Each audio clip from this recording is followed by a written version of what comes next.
is the protester.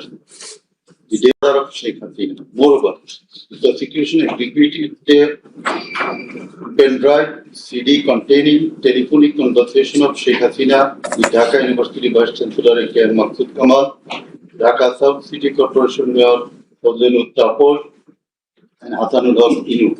The concerned device containing the said conversations have been played in the tribunal, and thereupon we find that in the conversation with the Dhaka University Vice Chancellor A.S.M. Maksud Kamal, accused Sheikh Hasina mentioned that she already ordered to hang the students as Razakars have been hanged.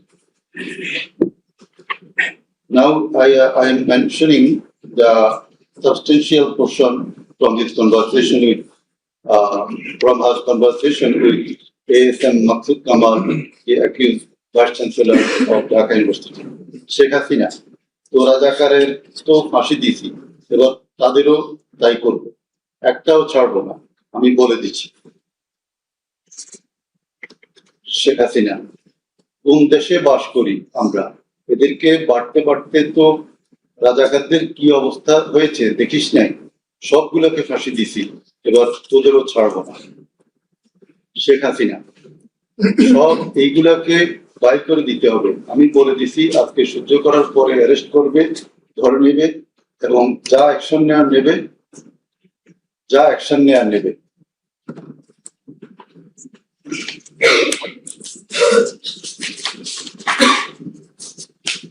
Then it also appears from the conversation with Dhaka South City Corporation Mayor Fazlul Tapor, accused Sheikh Hasina told him that she ordered to kill the protesting students by using helicopters and lethal weapons. The substantial portion of the conversation is Sheikh Hasina, দরকার নাই, ওটা দরকার নাই, আমি সেনা প্রধানের সাথে কথা বলেছি, ওরা রেডি থাকবে, ঠিক আছে। এখন তো আমরা অন্য করতেছি, ড্রোন দিয়ে ছবি নিচ্ছি আর হেলিকপ্টারে হচ্ছে মানে কয়েক জায়গায়, তাহলে ওই কিছু ছবি দেখে পাকড়া করা যায় না তাদের রাতের মধ্যে। শেখ হাসিনা, সবগুলিকে অ্যারেস্ট করতে বলেছি রাত্রে, তারপর পাকড়াও করলে ওদেরকে। শেখ হাসিনা, না ওটা বলা হয়ে গেছে, ওটা নিয়ে র্যাব, ডিজিএফআই, এনএসআই সবাইকে বলা হয়েছে যে যেখান থেকে যে কয়টা পারবা ধরে ফেলো। তাপস, জি।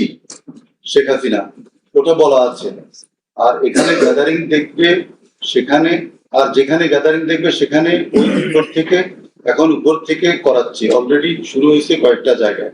তারপর জি। শেখ হাসিনা, আমার নির্দেশনা দেওয়া আছে, ওপেন নির্দেশনা দিয়ে দিছি, এখন লেথাল উইপন ব্যবহার করবে, যেখানে পাবে সোজা গুলি করবে। তারপর জি।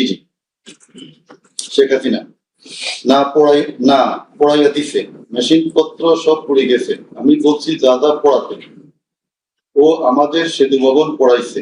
তারপর জি, ওরা রাতে মনে হয় আরো ব্যাপক আক্রমণ করবে।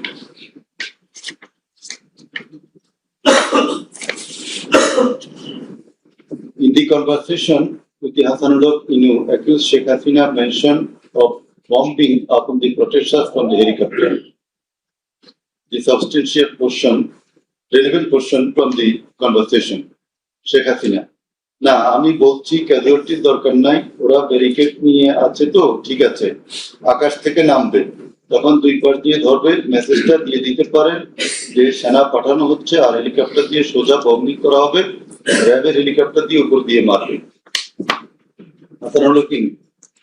আপনি এই জামাত শিবিরের মেরুদণ্ডটা আবার ভেঙে দেন ঢাকা শহরে। শেখ হাসিনা, একেবারে। শেখ হাসিনা, হ্যালো। হ্যালো, জি আসসালামু আলাইকুম, আমি ইনু বলছিলাম। হ্যালো। শেখ হাসিনা, হ্যাঁ বলেন। আচ্ছা, আমি এটা স্ক্রলে দিয়ে দিতে বলছি যে তোমরা ছাত্ররা সব ঘরে ফেরো, গার্ডিয়ানদেরকে বলছি এইখানে কিন্তু জঙ্গি হামলা হয়েছে। হ্যাঁ, এটা রাইট। শেখ হাসিনা, না এটা আমাকে বেশ কিছু আন্তর্জাতিক পাইছি, তারা এটাকে জঙ্গি হামলা হিসাবে কনসিডার বলতেছে।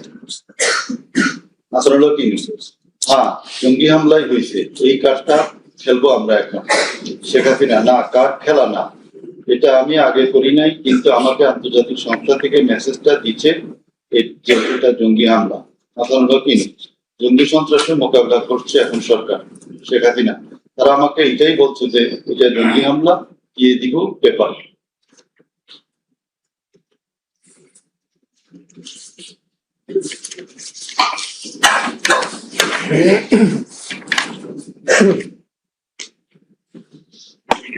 Reports of international and national organizations.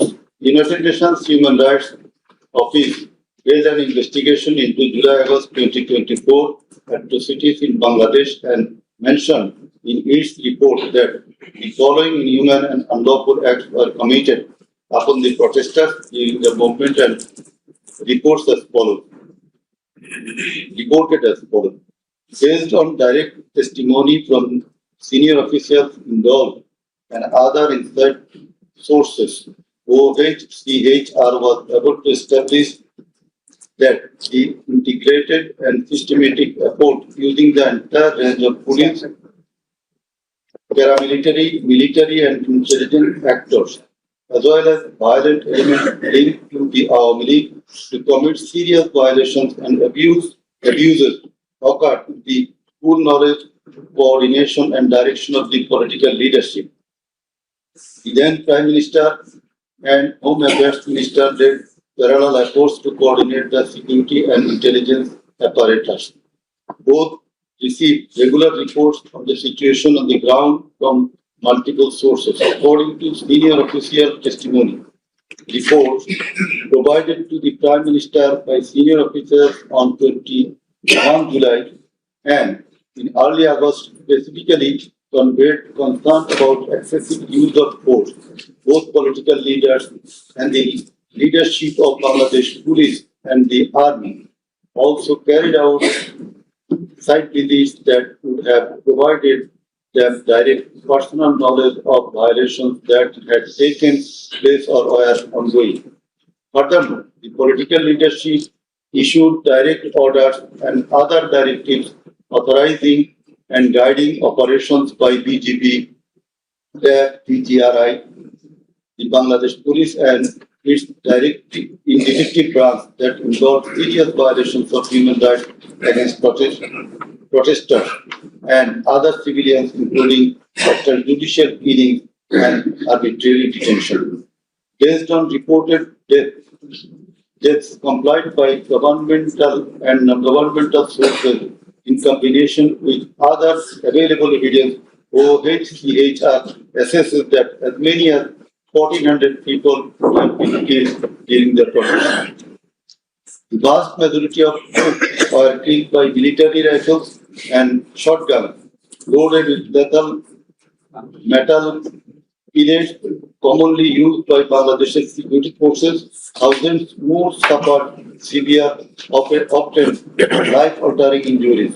More than 11,700 people were arrested and detained, according to information from the police and RAF provided to OHCHR. Government attempted to intimidate and delegitimate the student protest movement, mobilized of Satruli police and paramilitary forces, militarized materialized of policing in Bangladesh, incited violence by armed Awami League and activities on and around university premises, conducted coordinated attacks by armed Awami League supporters and the police, use of force violations by police, RAF and BGP, including extrajudicial killing, like killing Abu Said of Begum Rukia University, Rangpur, 16 July. Made systematic, indiscriminate use of shotgun loaded with lethal ammunition, suppressed peaceful assembly at Dhaka University on 17 July. Police, RAF and BGP extrajudicially killed protesters in Uttara on 18 July.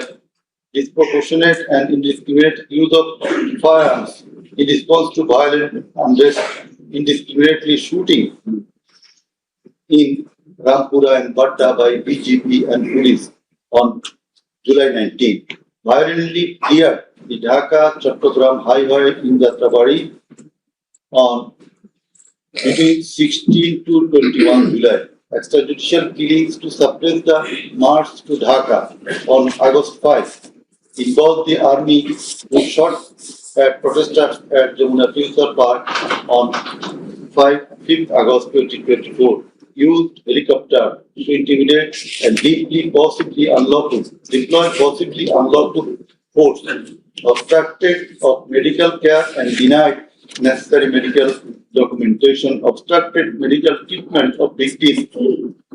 Sheikh Asabul Yamin, shot by police, caused mass arbitrary arrest, detention without due process, and torture and ill treatment caused block raids and mass arrests, including injured persons. Students and opposition leaders attacked journalists, children, and women, and caused unjustified shutdown of internet. In the said report, Mr. Volker Singh, the High Commissioner of Human Rights Office of the United Nations, observed that the atrocities committed in July Revolution 2024 in Bangladesh was preconcerted and systematic in order to remain in power. There are cogent grounds to believe that hundreds of extrajudicial killings, arrests, detention, and torture were carried out by the political leaders and the highest law enforcing authorities within their knowledge and under their direction and supervision as strategy to support the government, whereby human rights have been seriously violated and thus international crimes have been committed. He also observed that the evidences collected to depict a picture of widespread state atrocities and targeted killings. He further remarked that such atrocities ought to be brought under accountability.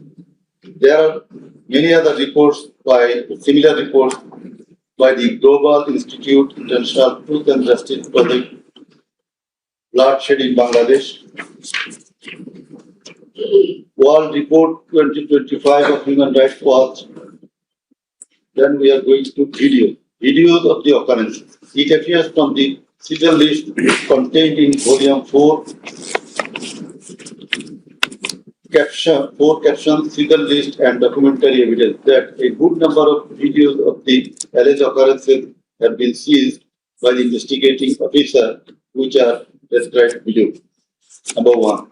A video of 1 hour 23 minutes and 5 seconds showing a press conference dated 14 July 2024 of accused Sheikh Hasina after her return from China, in which she, in answer to a question of one journalist, angrily remarked, pointing towards the protesting students, মুক্তিযুদ্ধের বিরুদ্ধে আর মুক্তিযোদ্ধার বিরুদ্ধে এত খুব কেন? মুক্তিযোদ্ধাদের নাতিপুতিরা চাকরি পাবে না তো কি রাজাকারের নাতিপুতিরা পাবে? Number 2, a video of 35 seconds dated 15 July 2024 showing protest of the agitated students of Dhaka University at midnight against the remark of Sheikh Hasina made in the press conference dated 14 July 2024, pointing towards the protesting students. Number 3, a video showing the remark Rajakarder Jawab Debe Chhatrলীগ. Number 4, a video of 1 minute 5 seconds which shows attack upon the students of Kota Bombay by Bangladesh Chhatrলীগ leaders and activists on 15 July 2024 at night. A video which shows that Prime Minister Sheikh Hasina was visiting damaged metro rail station on 26 July 2024 defended her previous comment in the press conference dated 14 July 2024. Number 6, a video showing Prime Minister Sheikh Hasina in the course of her deliberation in a function of Yuva Mahila League held in July 2024 commented that the Kota movement was illogical and also commented Jamaat Shibir Manusher Jatna. Number 7, a video showing some adverse remark of Sheikh Hasina against the female students of Rokia Hall of Dhaka University meeting at her office on 15 July 2024. A video showing how Sheikh Hasina asked Delhi to attack Dhaka. A video shows the scenario of how protesting student Mukto was shot dead in the July movement. This video was broadcast by YouTube channel named Narrative Bangladesh on 19 April 2025. A video which shows the scene of shooting a young person named Igor by police in the July movement. This video was broadcast by YouTube channel named International Truth and Justice Project on 15 January 2025. A video named Jatrabari Evidence of a Massacre Bangla showing the scenario of killing and torturing some participants of the movement. This video was broadcast by International Truth and Justice Project YouTube channel on 14 January 2025. A video showing the scene of carrying bullets striking young man named Nafi at farm gate of Dhaka. This video was broadcasted in Jamuna TV YouTube channel on 14 August 2024. A video showing how movement participant Kopan Chandra Burma was injured with gunshot in his face. It appears that the whole face, including mouth, nose, and eyes of Kopan Chandra Burma have been completely disfigured. This victim deposed in the tribunal as PW number 1. A video titled Nirmam 19 July, শতাধিক লাশ হাজারো গুলিবিদ্ধ রক্তের জন্য হাহাকার DMC 19. A video titled RAF Helicopter Attack Kota Andoran 2024 showing operation upon the protesters from RAF helicopters at different parts of Dhaka in July 2024. A video showing how protester Imam Hassan Taim Bhuiya was shot dead at Jatrabari, Dhaka. 4 videos in a pen drive showing the passing of by Deputy Commissioner Habibur Rahman to the subordinate, asking them to shoot the protesters below waist. A number of videos showing shooting upon the protesting people from helicopters. A video showing the scene of burning the dead bodies of protesting students and common people by police at Ashulia, Dhaka on 4th August 2025 during the July movement. A video showing the scene of Abu Said, a coordinator of July movement 2024, being shot multiple times by police at a close range with lethal weapon. A video showing the scene of a dead body of protester Asabul Yamin being thrown from APC armed personnel carrier by police. A video which showing the accused Home Minister Abdul Zaman Khan Kamal defending the use of lethal weapon by police. Extent of cruelty.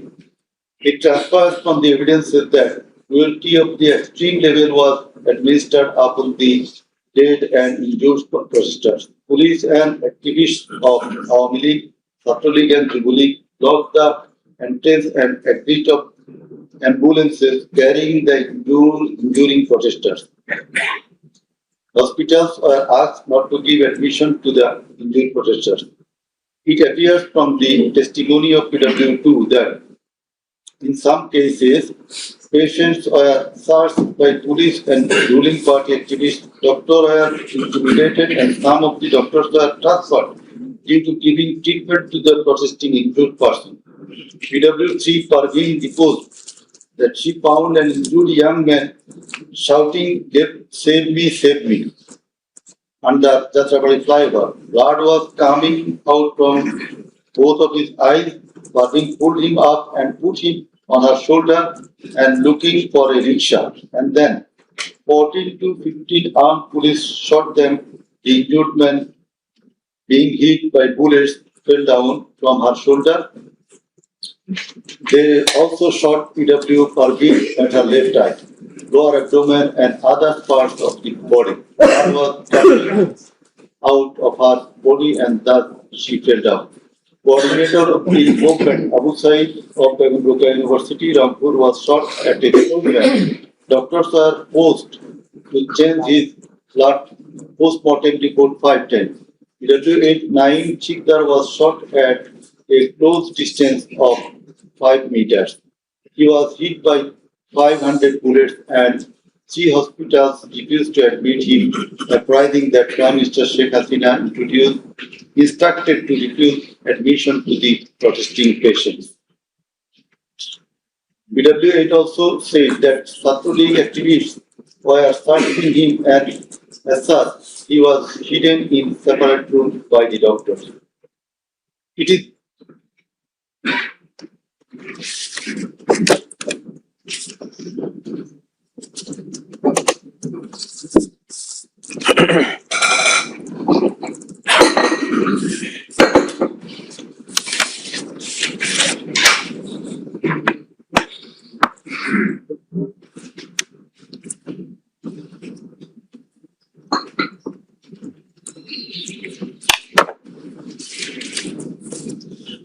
It is revealed from the evidence of PW9 Shahina Begum that police burned the dead body of her son along with some other dead bodies in Ashulia of Dhaka.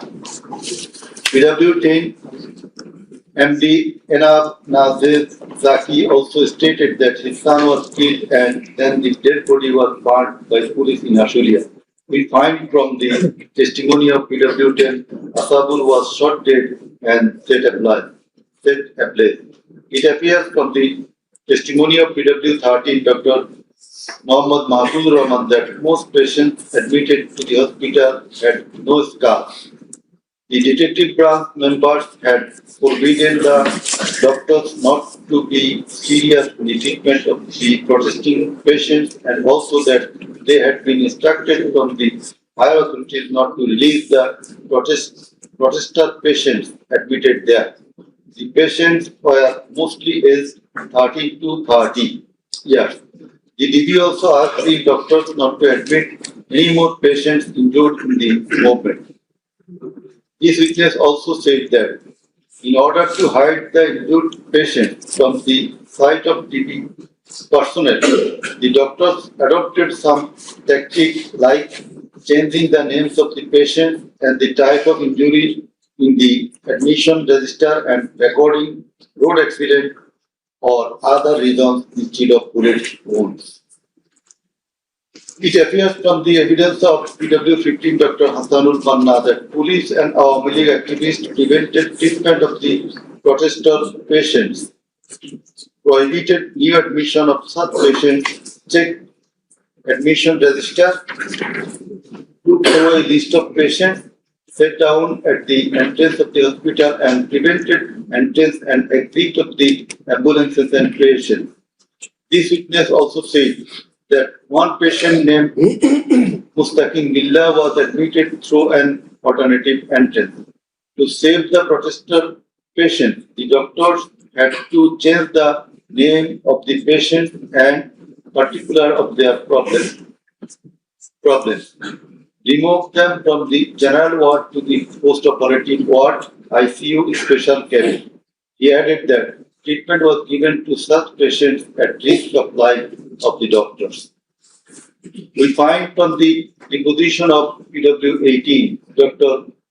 Razibul Islam, that he was forced to change the post-mortem report of Abu Zaid 4 to 5 times. He was threatened with the saying that if he does not change the cause of death of Abu Said, he would be prosecuted. He was further told that there was an intelligence report against him.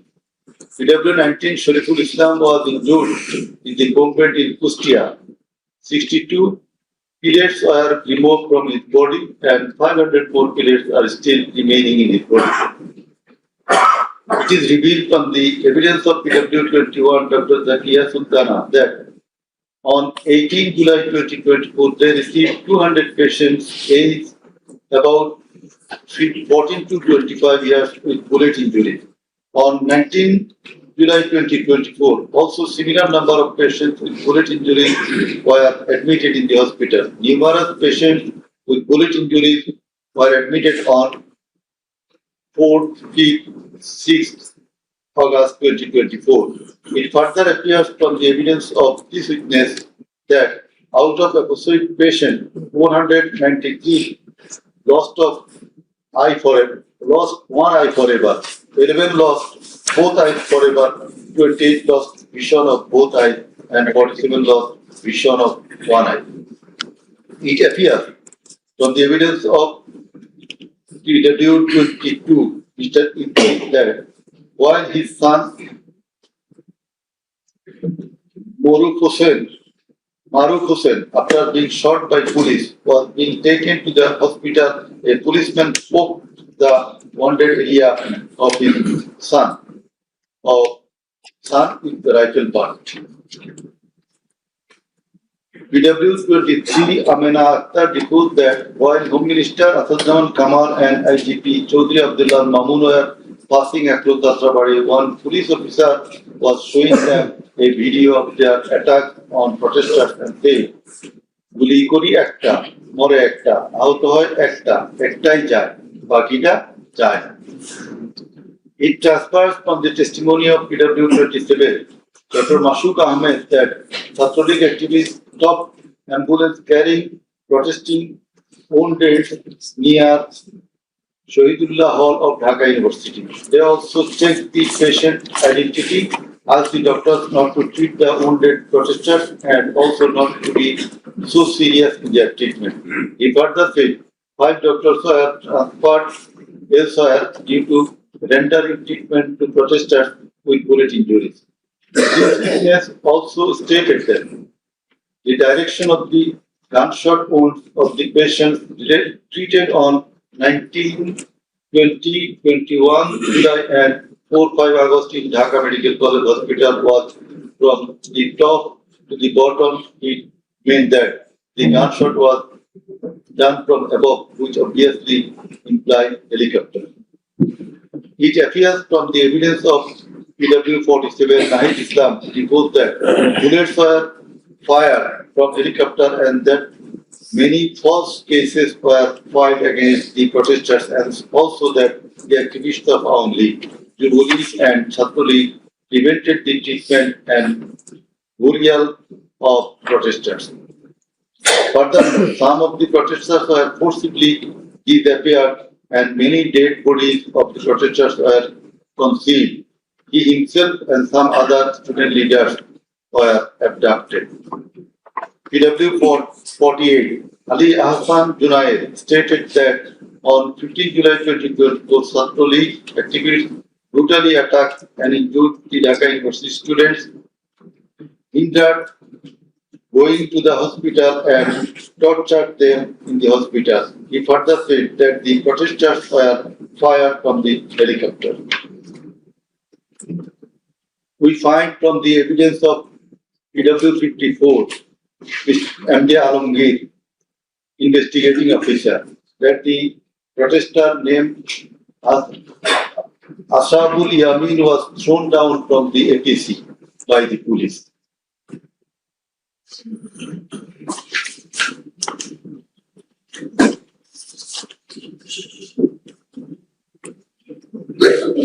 Summing up by the learned chief prosecutor.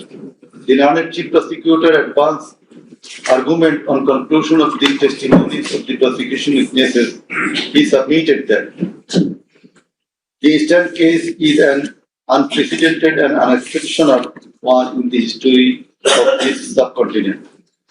After achieving independence in 1971, the people of the country had a great expectation and believed that all sorts of suffering, poverty, tyranny, and high-handedness of the government and the mighty quarters would come to an end, and people would enjoy liberty, happiness, and all fundamental rights.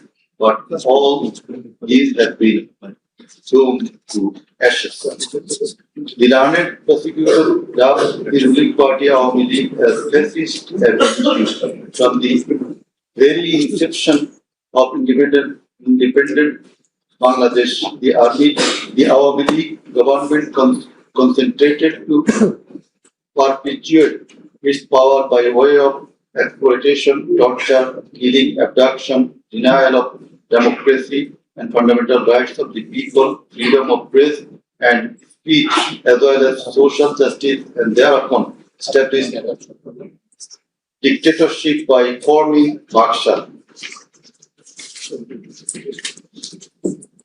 The then Awami League government led by Sheikh Mujibur Rahman planned in connivance with a neighboring country to weaken and abolish our glorious army and thus form Rakhi Bahini, an armed organized parallel to the army.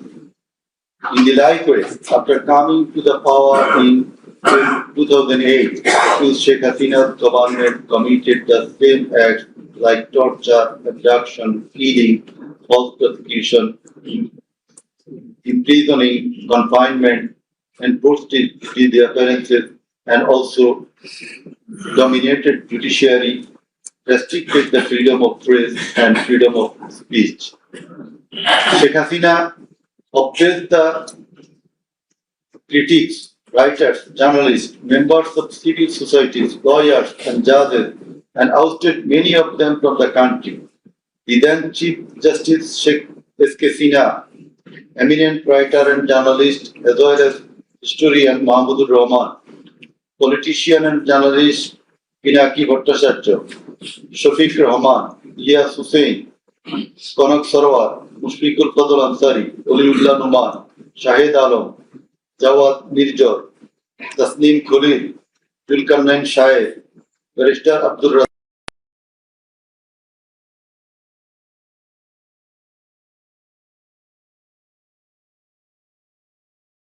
Statute as well as our law, and particularly the elements as enshrined therein. And the elements of superior command responsibility. In such cases, superior command responsibility is bulkily involved, and that's why we have to have regard to this aspect as well. And we have stated this standard, that is, we compare the standard of this tribunal with the standard of the other international tribunals as well as the International Criminal Court. And we have said about the trial procedure, part 2, pre-trial proceedings, part 3, prosecution story and defense case. We have stated about learned chief prosecutor submission on charge, learned State Defense Council's submission on charge, thereupon decision on charge, and then we have given the description of evidences in part 4. In part 4, we have also given an account of the testimonies of the prosecution witnesses. In part 5, we have given the illustration of the evidences, and that is the description of the evidences. Used arms and ammunition. We have given an account of the used arms and ammunition. We have given a description. We have discussed about the telephonic conversations of accused Sheikh Hasina with a number of persons from time to time. We have discussed and extracted the reports of daily newspapers concerning the issues of this case, reports of United Nations Human Rights Commission, reports of Odhikar, another Human Rights Commission, reports of Human Rights Watch, and Globe Institute, and so on. We have discussed about the videos of the occurrences which have been displayed in the tribunal. And we have described the extent of cruelty administered upon the victims who have died and who have been seriously injured and lost their vital organs of the body. And we have talked about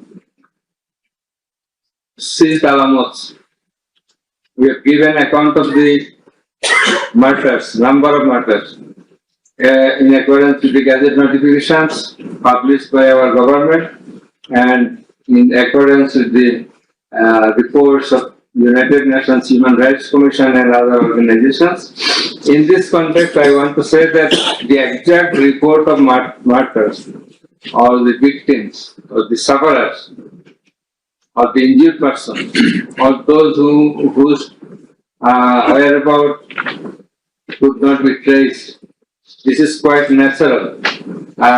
You will understand that since our liberation war in 1971, still we could not finalize the list of murderers, the list of freedom fighters, list of the war criminals and others.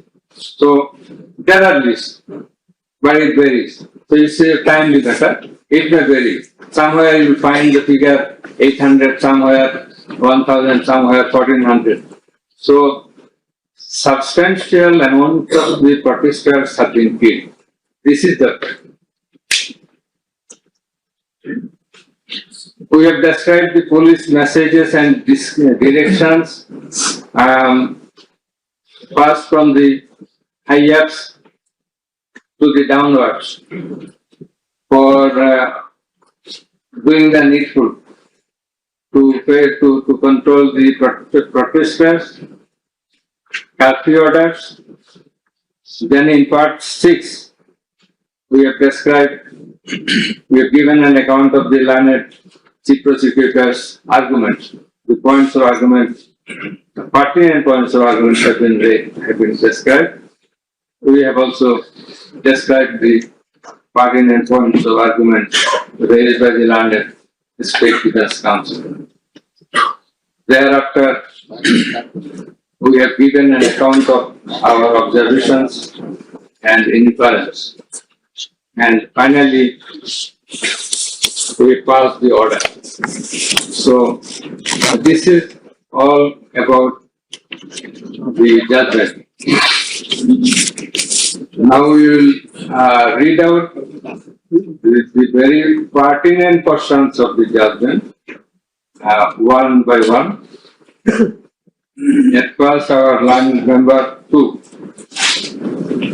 He will read out a portion of the judgment, commencing from origin and object of the tribunal, jurisdiction of the tribunal, and he will read out Article 7 of Home Statute, elements of crime against humanity, elements of superior command status, responsibility, and then the charges. Thereafter, learned member 1, he will read out some questions from the discussion of the evidences, the report of the United Nations Human Rights Commission, and then the extent of cruelty administered upon the victims, and thereafter the points of argument submitted by the learned prosecutor and learned State Defense Council. And finally, I will read out the conclusion and the order. So it will take about 40 minutes. We hope that you will be listening to the deliberations. Thank you very much. Now, the turn of our London member 2 is reading out, as I have mentioned. Origin and object of the tribunal.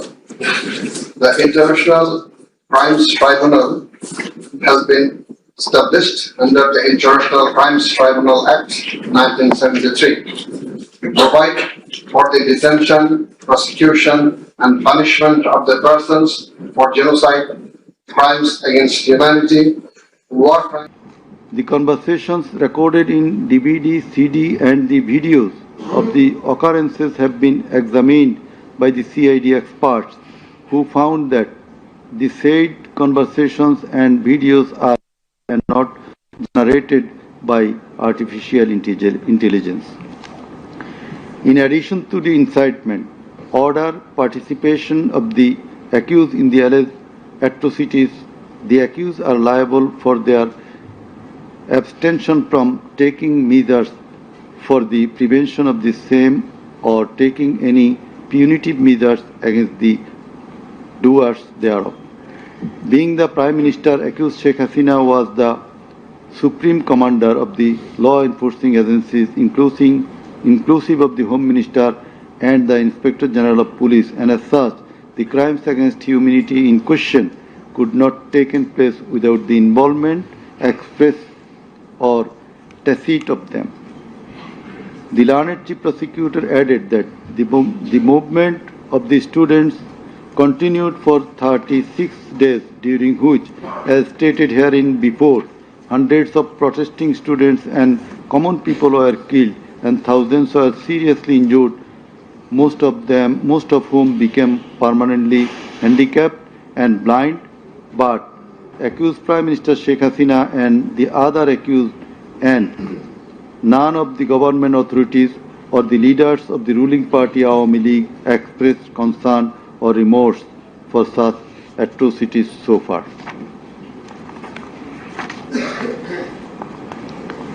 Accused Sheikh Hasina, instead of expressing remorse or seeking apology for the said crimes, continued to commit further crimes by threatening the present government, the International Crimes Tribunal personnel and the prosecutors, and also the political party leaders in her hate speeches in audio conversations from time to time. This tribunal, by an order on the application of the prosecution, prohibited Sheikh Hasina to be restrained from making hate speeches anymore, but she continued to do so. Sheikh Hasina committed contempt of this tribunal by threatening the concerned officials of the government as well as the tribunal personnel, inclusive of the prosecutors, to kill 226 persons and burn the houses of the rival party leaders and activists in an audio conversation with one of her party activists, for which the tribunal drew a contempt proceeding against her. In the said proceeding, the tribunal convicted Sheikh Hasina and sentenced her with 6 months imprisonment. The accused committed crimes against humanity jointly by their incitement, order, abatement, participation and inaction, which come within the purview of joint criminal enterprise and superior command responsibility. The authorities in question were widespread and systematic and were atrocities. The atrocities in question were widespread and systematic, and it was directed against the civilian population.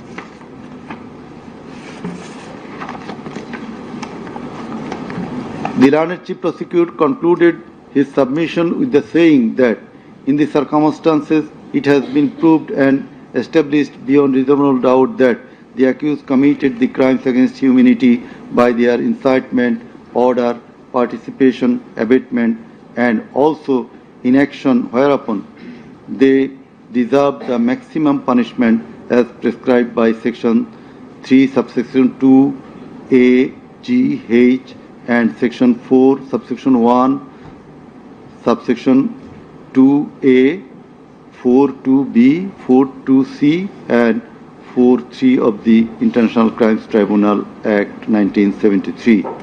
He added that the evidences against the accused are so strong and adequate that if they are tried in any other court or tribunal in the world, they would be awarded the maximum punishment. It may be noted here that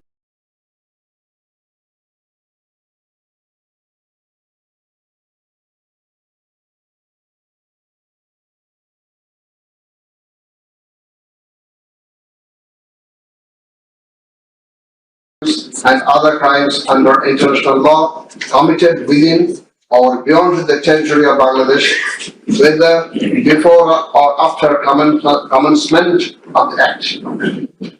Jurisdiction of the tribunal. The tribunal has got the jurisdiction to try the offences enshrined in Section 3 and 4 of the International Crimes Tribunal Act 1973.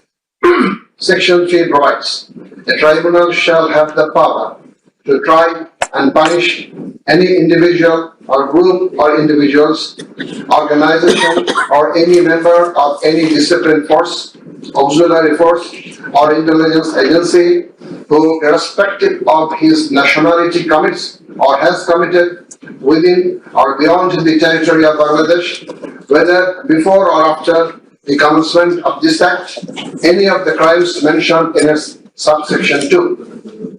According to subsection 2 of section 3, the following acts or any of them are his crime within the jurisdiction of a tribunal for which there shall be individual responsibility. The Constitution of Bangladesh has given upper hand in Article 47, subclause 3 thereof to the application of the provisions of International Crimes Tribunals Act. By CID, the same should have been examined by some more experts. He questioned the prosecution's claim as to the number of the deaths and injured. He stated that although the prosecution claimed that 1,500 protesters died and 25,000 injured, but the gazette notifications of the government shows that the number of dead protesters as about 800. He emphatically asserted that accused Sheikh Hasina did neither incite nor order nor take part in the alleged atrocities or crimes against humanity. Mr. Amir Hussain vehemently opposed the words of the learned chief prosecutor terming Sheikh Hasina and Abdul Kamal as fascist. He also opposed the assertion of the learned chief prosecutor that Sheikh Hasina fled to Delhi due to the commission of the crimes against humanity by the way of the mass movement.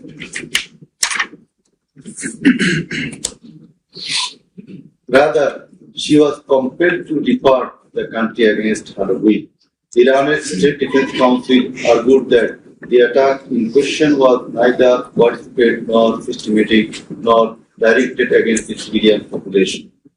The Iran State Defense Council further submitted that the accused Sheikh Hasina and Abdul Kamal cannot be held liable for joint criminal enterprise or superior command responsibilities.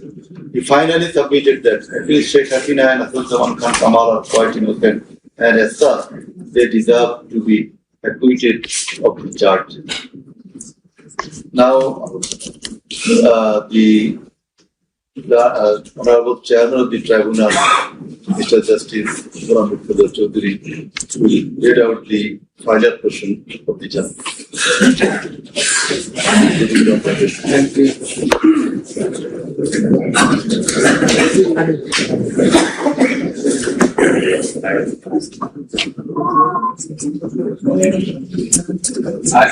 I will start with some matters of judicial notice. And before that, I am sorry that I did not mention the name of learned prosecutor Abdul Subhan, Mr. Abdul Subhan Tarokkar. Sometimes he has found here. I think he remains busy in the tribunal court. For his illness. Sorry? For his sudden illness. And you are seen sometimes here to assist us. So, our thanks to him as well. We have taken judicial notice of some incidents. Number 1, accused Sheikh Hasina started making contemptuous and hate speeches in the social media subsequent to the July movement 2024, whereupon she was ordered by this tribunal to be restrained from such speeches of contempt and hatred. Secondly, in a telephonic conversation with a party activist named Mr. Shakir, accused Sheikh Hasina infringing tribunal's order, made some hateful and contemptuous remarks, asking said activist Shakib to kill 226 persons, as 226 cases have been filed against her, and to burn the houses of the rival people, whereupon this tribunal convicted her for contempt of the tribunal and sentenced her to 6 months imprisonment. Another one, the tribunal has further noticed one of her interviews published in a Daily Star a few days ago.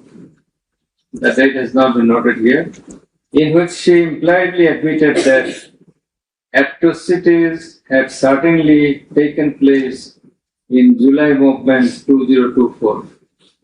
But she denied that she ordered to commit such atrocities. It has further been noticed by the tribunal that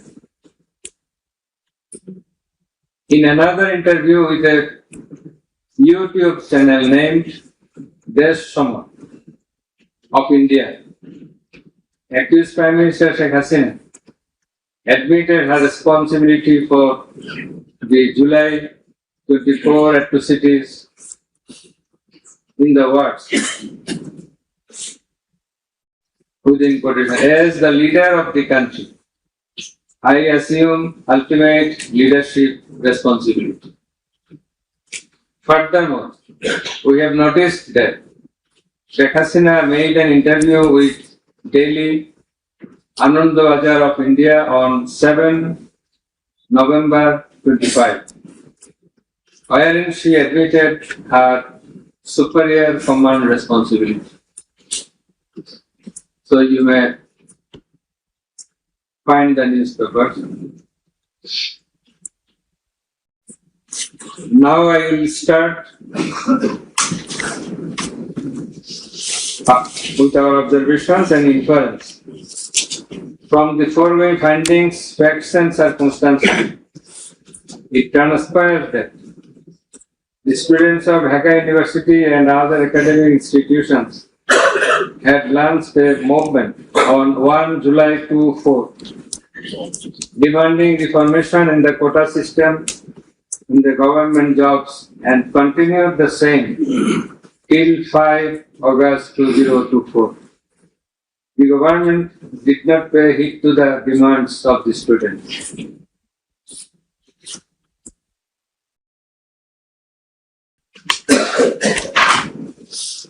Instead of listening to the students and fulfilling their demands, the then Prime Minister, accused Sheikh Hasina, undermined the movement and made a derogatory remark pointing towards the students, terming them Rajakars.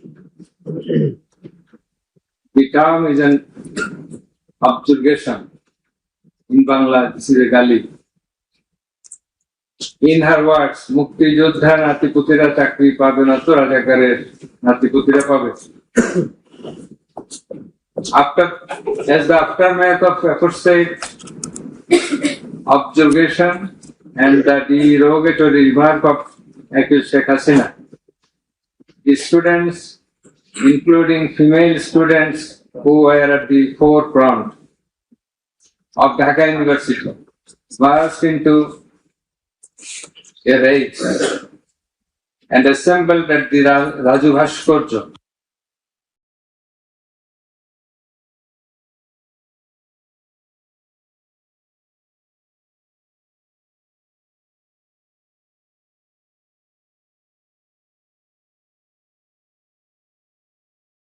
technology,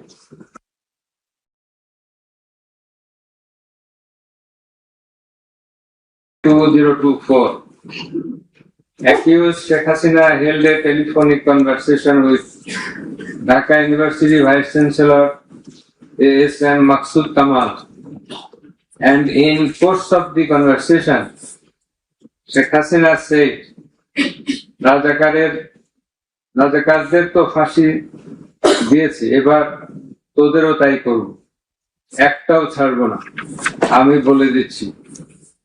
Razakars have been hanged, now they also will be hanged, none will be spared. I have already ordered. This is the translation.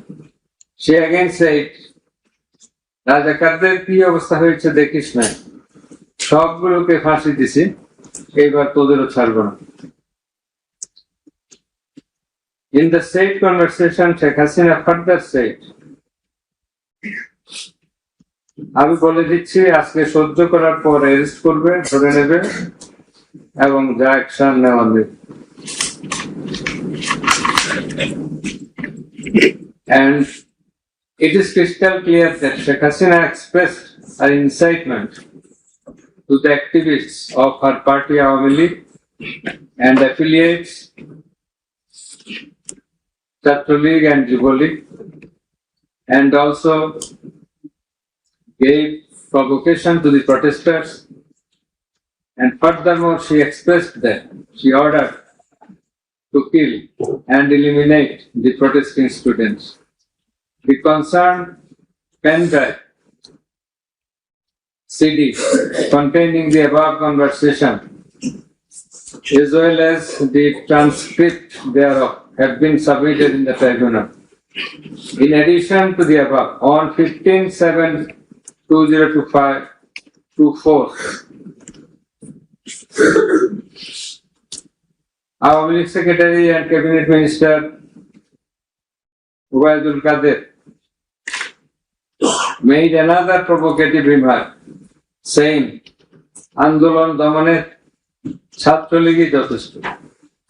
Chhatr League is enough to control the movement.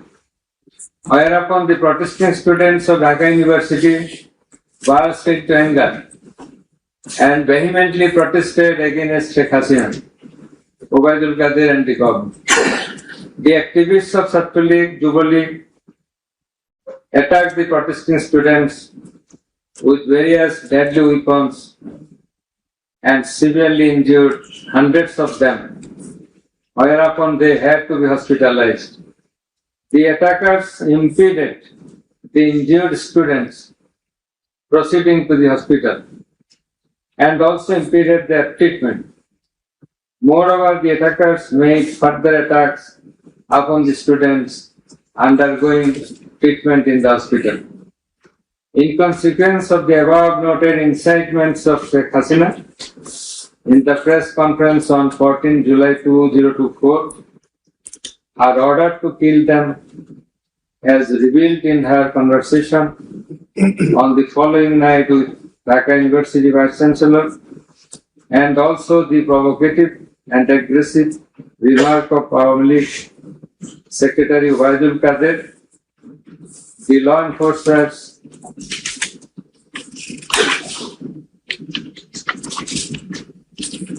and activists of Chhatr League and Yuva League attacked the protesting students at Dhaka University throughout the country, inclusive of Rangpur Begum Rokeya University.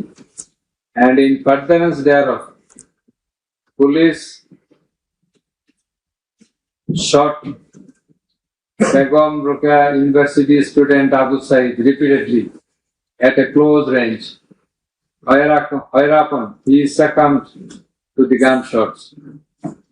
The above mentioned conversation of Sheikh Hasina with the Dhaka University Vice Chancellor S.A.M. Maqsood Kanwar has been examined by the experts in the CID Forensic Laboratory, and it appears from the report of the examination that the conversation was genuine and that the same have not been generated by artificial intelligence, AI. The concerned experts deposed in corroboration of the genuineness of the impugned conversation. Furthermore, we find support of such conversation in the reports of daily newspapers. In addition to the above, the concerned CD, pen drive, containing the conversations has been played in the courtroom in course of the proceeding, and thereupon the conversation seemed to be genuine. The remarks of Sheikh Hasina in the press conference on 14/7/24 has been watched by many people in the television channel and social media. Almost all the witnesses, while deposing in the tribunal, mentioned that they watched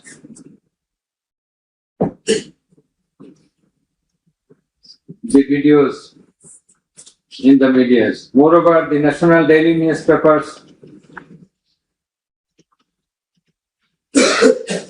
published the said remarks on 15/7/24.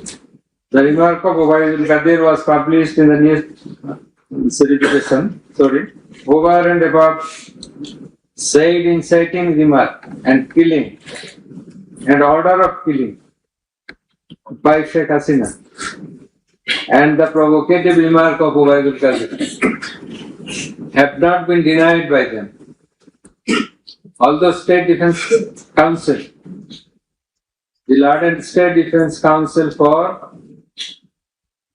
the absconding accused Sheikh Hasina and Asaduজ্জামান Khan Kamal submitted that the conversation between Sheikh Hasina and ASM Kamal, Maqsood Kamal, has not been properly tested, but he failed to show any cogent reasons in this regard.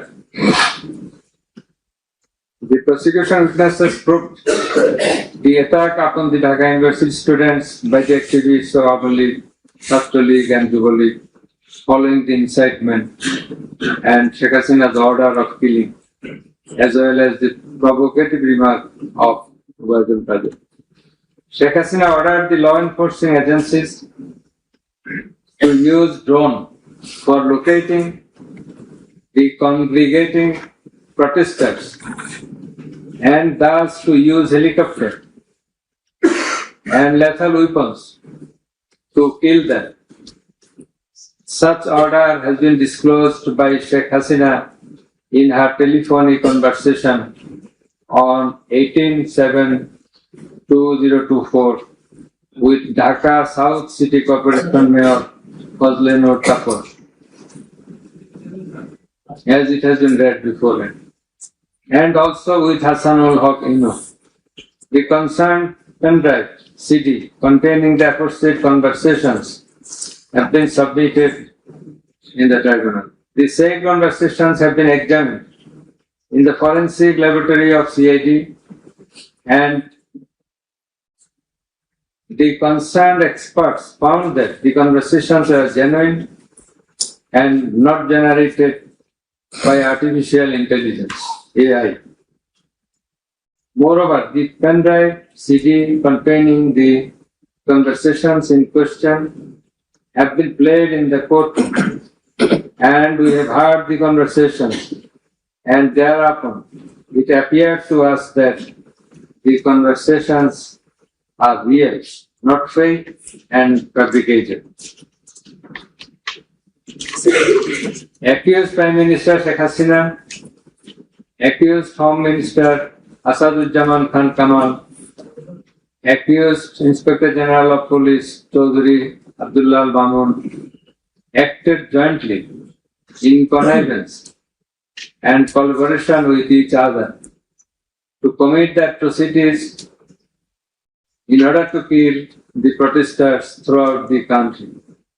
It has been disclosed by Chaudhry Abdullah Al Mamun in his testimony that a core committee consisting of Home Secretary Jahangir, Additional Home Secretary Political Mr. Tipu Sultan, Additional Secretary Reza Mustafa, SP's Chief Monirul Islam, DB Chief Harun Rashid, RAB DG Barrister Harun Rashid, DMP Commissioner Habibur Rahman, DG of BGB Major General AKM Major General Ashrafuzzaman Siddiqui, DG of Ansar Major General AKM Aminul Haq, NTMC Chief Major General Ziaullah Hassan, DGFI Chief and NSI Chief used to hold meeting every night after 19 July 2024 at the residence of Home Minister Asaduzzaman Khan Kamal. Accused Chaudhry Abdullah Al Mamun said that instruction to the core committee used to come from the Prime Minister. He also said that at one stage of the movement, it was decided to use drone to locate the gathering of the protesters and to use helicopter and lethal weapons to control the movement. In a meeting of the core committee, Sheikh Hasina passed a direction to use lethal weapon. Additional DIG Jawardar, who was present there, communicated the message to the police officers throughout the country to use lethal weapons accordingly. Furthermore, Chaudhry Abdullah Mamun said that in pursuance of the remark of Obaidul Qadir and Nanak, that Chhatra League and Yuva League are enough to bring the movement under control.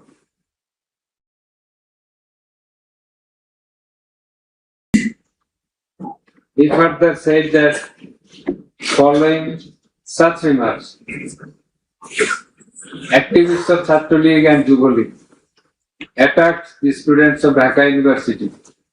He also said that a lot of protesting students and public were killed by using drone, helicopter and lethal weapons throughout the country.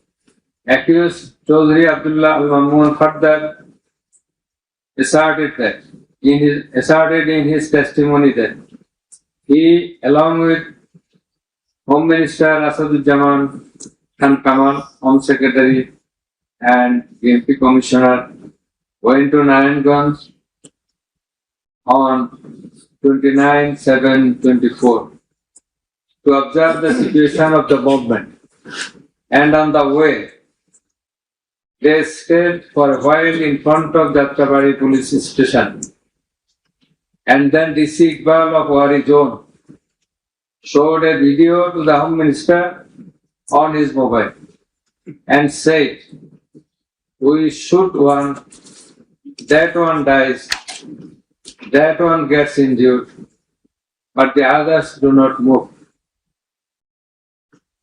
Therefore, it is perspicuous from the above that all the three accused led the operations against the protesting students and public jointly as a matter of joint criminal enterprise. As the aftermath of Sheikh Hasina's order, as well as the supervision and guidance of accused Home Minister Asaduzzaman Khan Kamal and IGP Chaudhry Abdullah Al Mamun, the law enforcers and activists of Awami League, Chhatra League and Yuva League invaded the protesting students and public throughout the country by using drone, helicopter and lethal weapons, causing death to about 1,500, inclusive of 6 protesters at Sankarpur of Dhaka, namely Shahriar Khan Anas, Mahdi Hassan Junaid, MD Yaqub, MD Rakib Hawladar, Muhammad Ismail Haq, Manik Mia alias Shahari, and another 6 protesters at Ashuria of Sabah, namely Sajjad Hussain, Sodor, As-Sabur, Tanzil Mahmud, Sujar, Bayezid Bustami, Abu Hussain, and another unidentified protester near Dhaka, and caused grievous injuries to about 25,000 of them. In Ashulia, the aforesaid 5 dead bodies and another body of an unidentified injured protester were burned with petrol by police. The law enforcers and the activists of Awami League and those of its affiliated organizations named Chhatra League and Yuva League killed and injured the protesting students and members of the public with lethal weapons like SMG, LMG, China rifle, shotgun, 9mm pistol, 7.62 pistol, both on the ground as well as from the helicopters from above the ground. The atrocities were committed by incitement, order, abatement, and failure to take preventive and punitive measures of the accused Prime Minister Sheikh Hasina, accused Home Minister Asaduddin Khan Kamal, accused Inspector General of Police Chaudhry Abdullah Mamun, and by the abatement, aid, and perpetration of the underlings, that is the subordinates. Some of the injured victims, members of the families of dead and injured protesters, other eyewitnesses from different parts of the country, deposed in support of the atrocities of killing and injuring hundreds and thousands of protesters all over the country. Under the foregoing facts and circumstances, it has ostensibly been substantiated that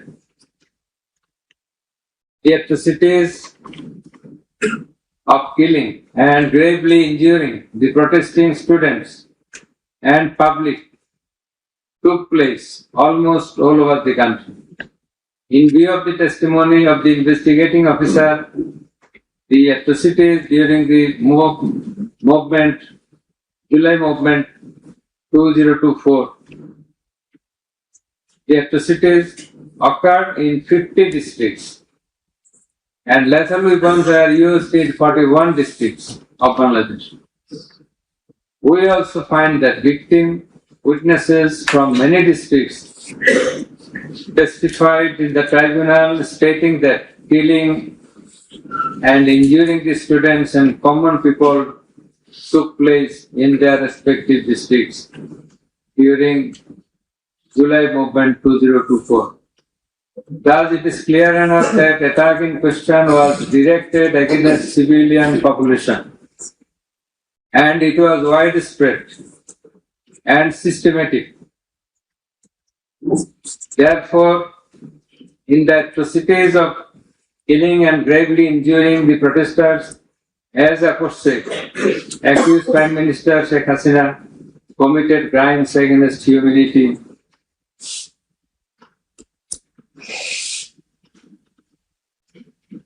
by her incitement, order, and also failure to take preventive and punitive measures.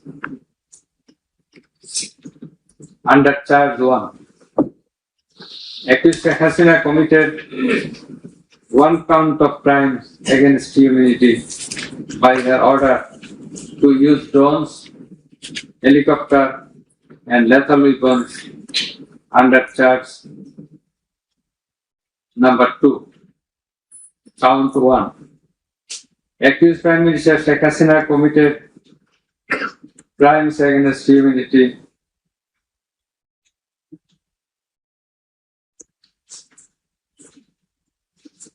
on one count under charge 1.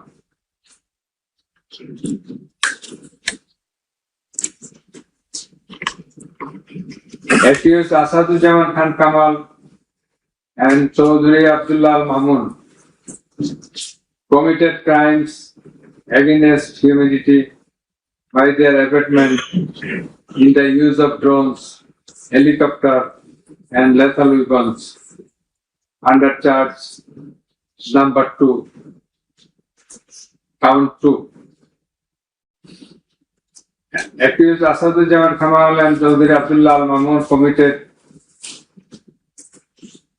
2 counts of crime against humanity under the same charge by their abatements and failure to prevent the atrocities at Sankarpur, Dhaka, and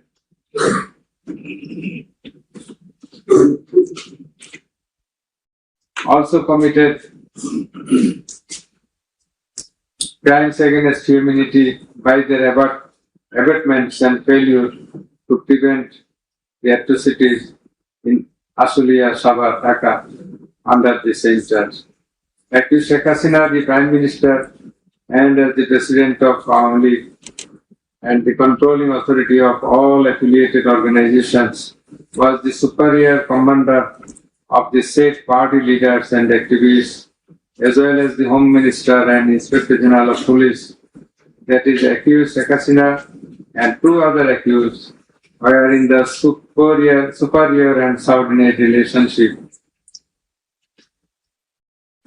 On the other hand, the Home Minister was the superior of the Inspector General of Police. That is, they are in the superior and subordinate relationship. As required to be an element as required by the provisions of Rome Statute. In the like way, all the police officers are subordinate to the Inspector General of Police. They worked under him. Thus, it is apparent that accused Prime Minister Sheikh Hasina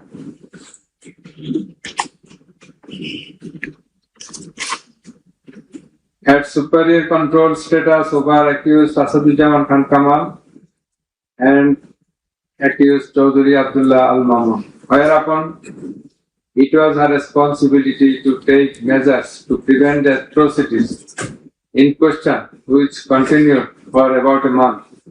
She did not also take any punitive measures against the perpetrators. In the like way, Home Minister Asadujaman Khan Kamal held superior command responsibility over the Inspector General of Police and other successive other officers. And as such, he had the superior command responsibility to prevent all of them from committing the atrocities and for taking punitive measures against the perpetrators. Thus, both the accused, Asadujaman Khan Kamal and Inspector General of Police Chaudhry Abdullah Al Mamun, they committed crimes against humanity by their abatement, that is facilitation, and their failure to prevent the atrocities committed by their underlings. And hence, they are liable to be punished under Section 32A, 32G, 32H, 41B, and 43 of the International Crimes Tribunals Act. Accused Sheikh Hasina is liable to be punished under Section 32A, 32H, 41B, and 43 of the International Crimes Tribunals Act 1973. It is obvious from the facts and circumstances delineated herein before that the law enforcers and the activists of ruling party only, as well as its affiliated organizations, targeted the unarmed civilian protesters countrywide and accordingly attacked them. Therefore, in all the above discussed atrocities, the elements constituting crime against humanity have been fulfilled. The victim witnesses, the other witnesses, and the investigating officer held the accused Prime Minister Sheikh Hasina, accused Home Minister Asadujaman Khan Kamal, and accused Inspector General of Police Chaudhry Abdullah Al Mamun liable for the atrocities. It may be mentioned here that Mr. Chaudhry Abdullah Al Mamun, Inspector General of Police, has been tendered pardon on his application pursuant to section 15 of the Act with a view to obtaining his evidence. He is supposed to have been directly or indirectly concerned in or privy to any of the crimes specified in section 3 on condition of his making a full and true disclosure of the whole of the circumstances within his knowledge relative to the crime and to every other person concerned, whether as principal or abettor in the commission thereof. According to subsection 2 and 3 of section 15, he has been examined as a witness and detained in custody until today.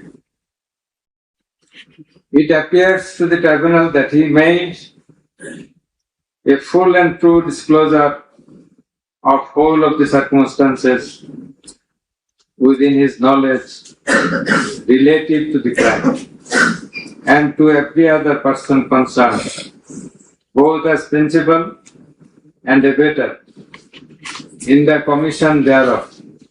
He categorically admitted his involvement in the alleged acts and disclosed that a core committee consisting of Home Minister Asadujaman Khan Kamal himself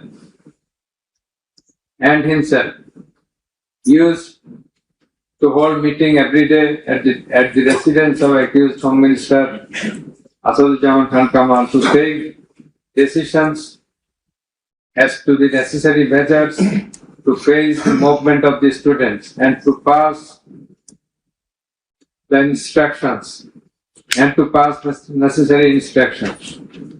He said that accused Prime Minister used to pass directions to the core committee in this regard.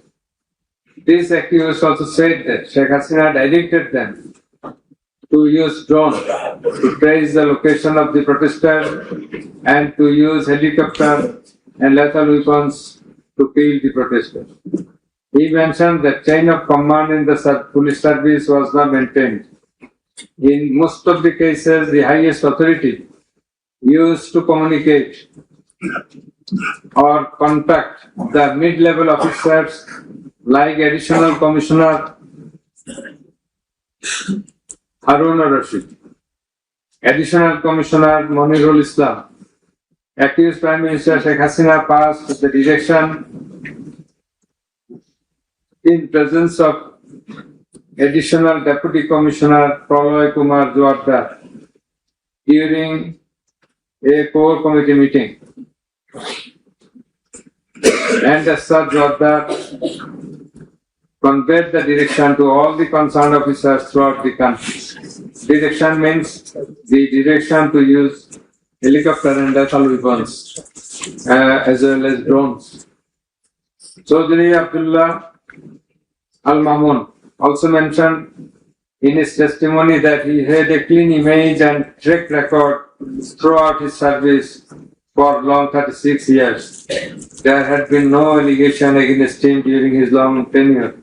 He said that he feels remorseful and ashamed on seeing the atrocities in the videos displayed in the courtroom. He sought apology to the tribunal and to the people of the country. Although accused Chaudhry Abdullah Mamun claimed to have made full disclosure of the circumstances,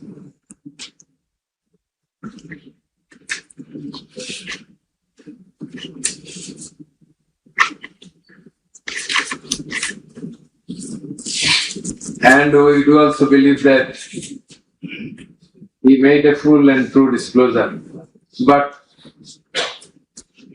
the offences he committed and admitted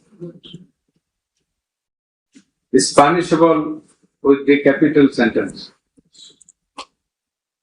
And as such, in consideration of his disclosure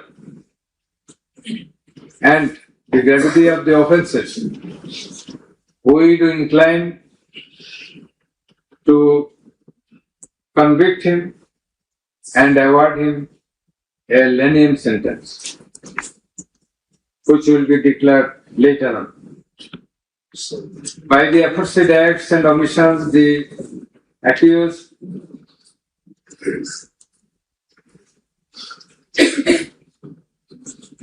committed crimes against humanity under section 3(2)(a) subsection D clause 8 4(1), 4(2), 4(3) of the International Crime Tribunal Act 1973, as stated before. Accused Sheikh Hasina and Asaduddin Khan Kamal remained in abscondence ab initio, despite the fact that notices and warrants were duly served in their given address according to law. Moreover, they were asked by publishing notice in 2 daily newspapers to appear and contest the case, but they did not turn up. Thus, their abscondence itself is suggestive of their guilt.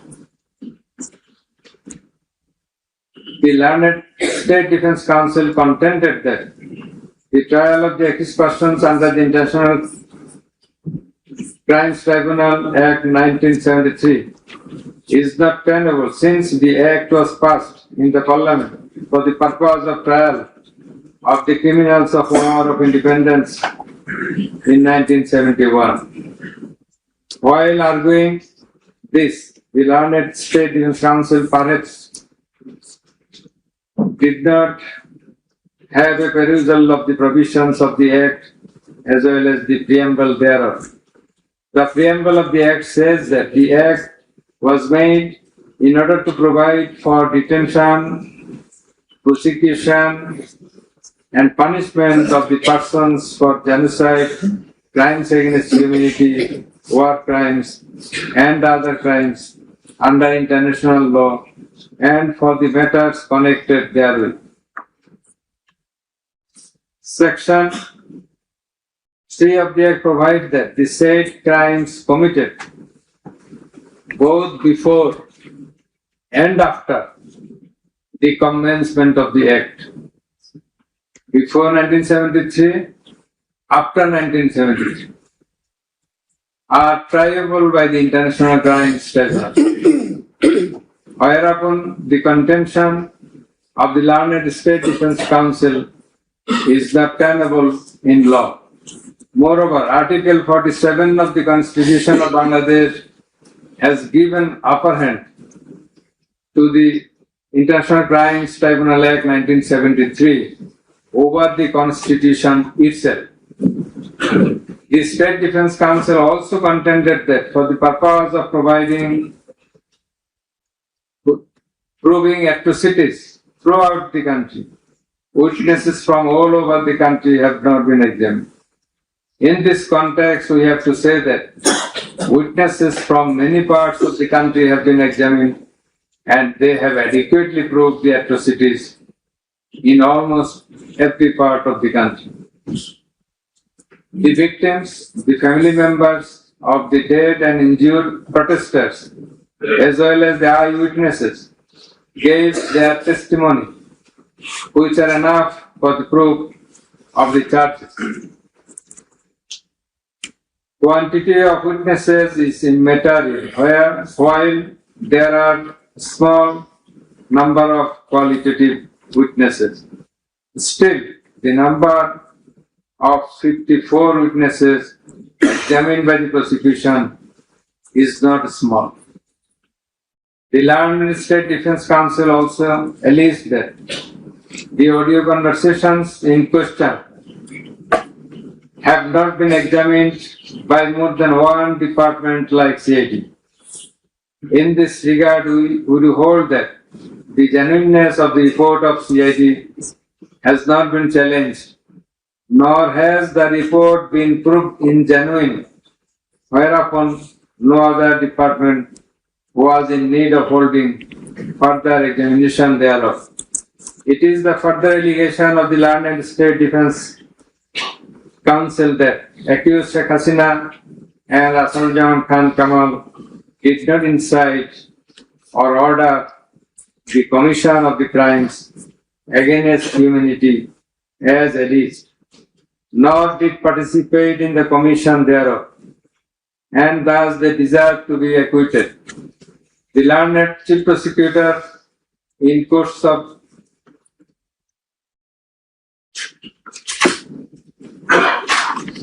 summing up,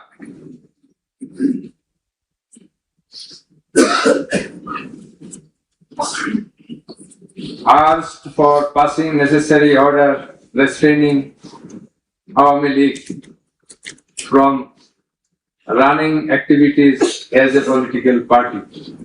Although the prosecution depicted series of words deeds of Awami League regime in the language of the prosecution, since achievement of independence of Bangladesh in 1971, the tribunal does not incline to discuss on this point since this is not the issue of the instant case. It has come to the notice of the tribunal that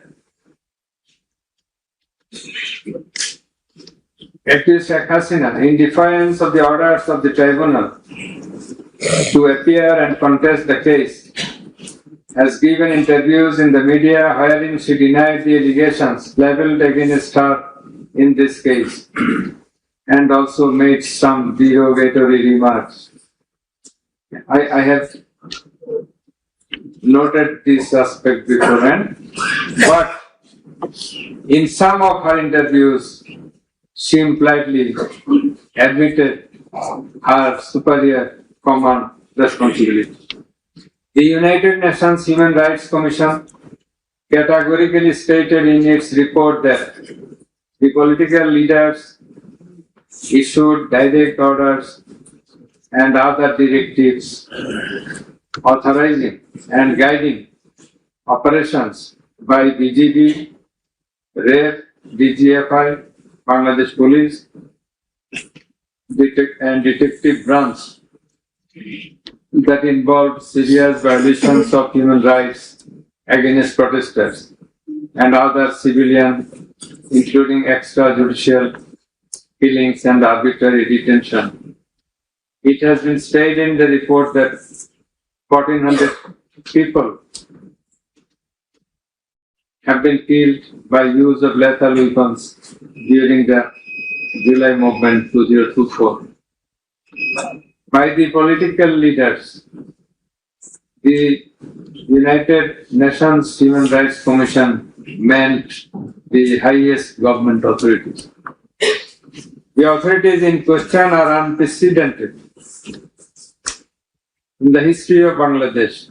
The nature and extent of cruelty administered upon the protesters, inclusive of infants, women, and old, stirred the hearts of the people throughout the world.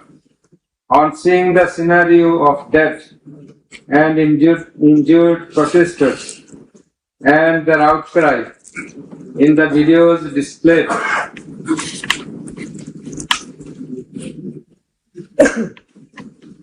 in the courtroom, and also seeing the victim witnesses in the courtroom,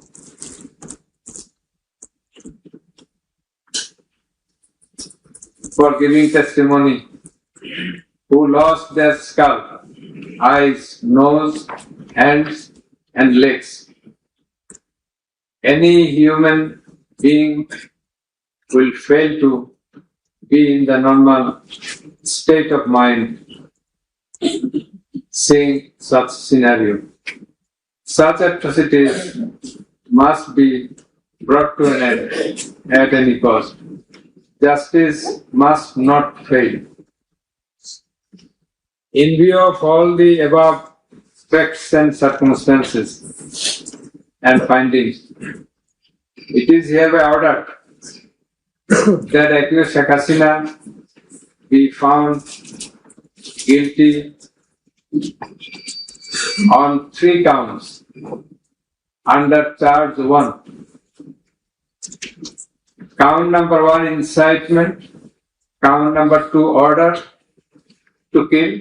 Count number 3, inaction to prevent the atrocities and failing to take punitive actions against the perpetrators, and thus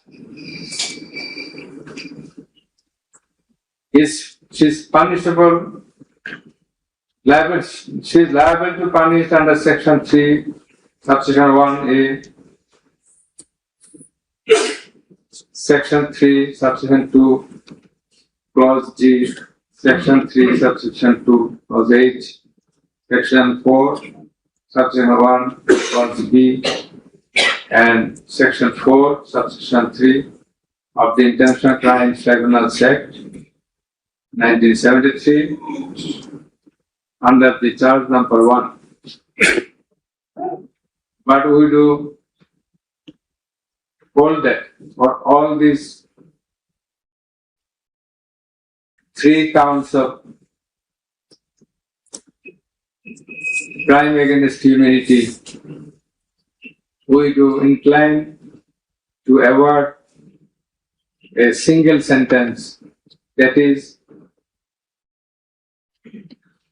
the sentence of imprisonment till natural death for under charge 1. Under charge 2,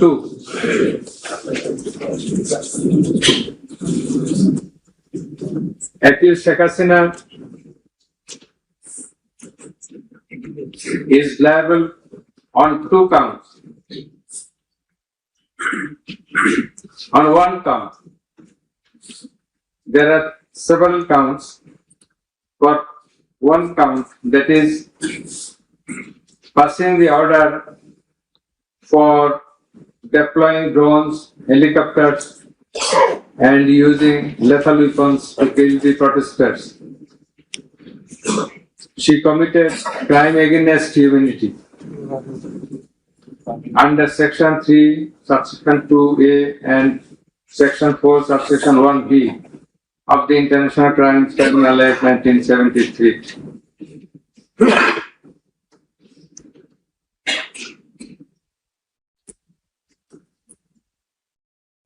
She also committed the same crime against the same crime of crime against humanity on the second count, killing 6 persons at Sankarpur of Dhaka, which was committed in contemplation, in furtherance, by virtue of her order, as stated beforehand. And similarly, she committed the same crime, that is the crime against humanity, on another count for causing the killings at Ashulia of Sabah, killing of 6 persons. For all these 3 counts, we have decided to inflict her with only 1 sentence, that is sentence of death.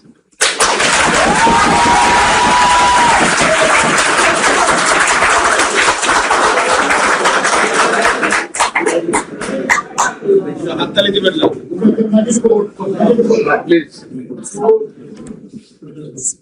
For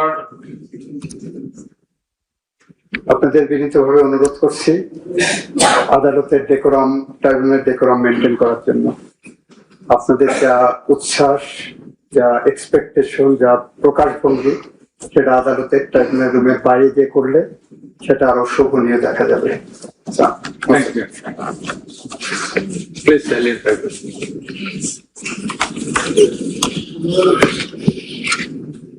Accused Asadujaman Khan Kamal and accused Chaudhary Abdullah al-Mahmoud. Accused Asaduজ্জামান Khan Kamal is liable for committing crime against humanity for the occurrence of killing 6 persons at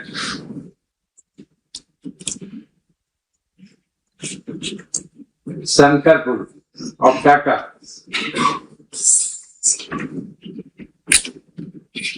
In this occurrence, they are liable for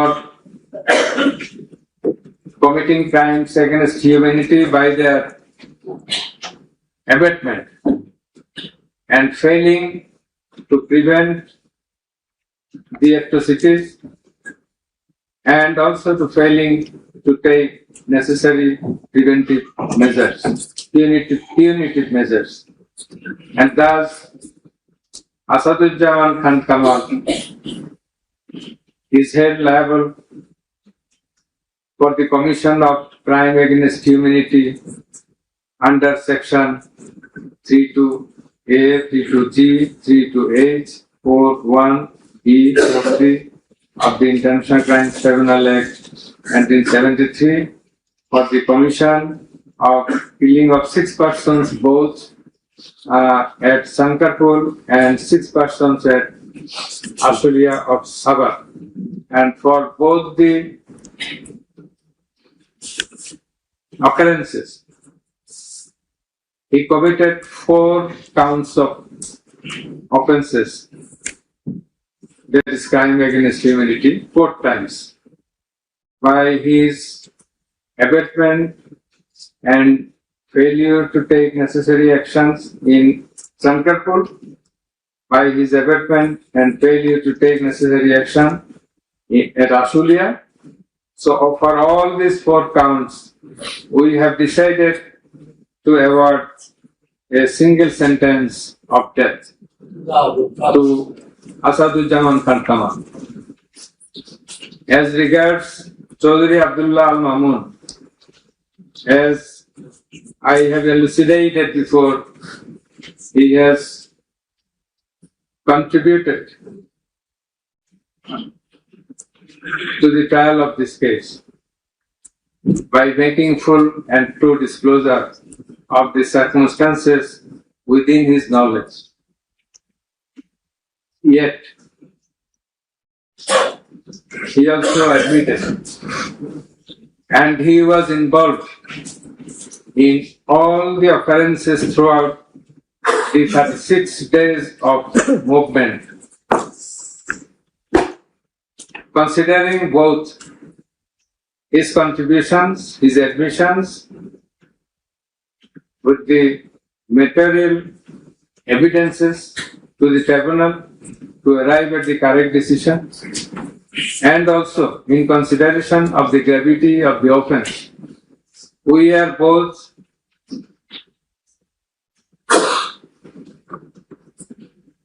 remitting his sentence and awarding a sentence with leniency. That is, the offences involve capital punishment.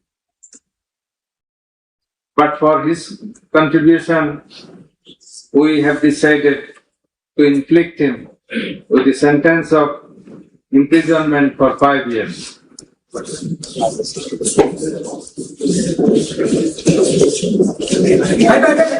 The properties of accused Sheikh Hasina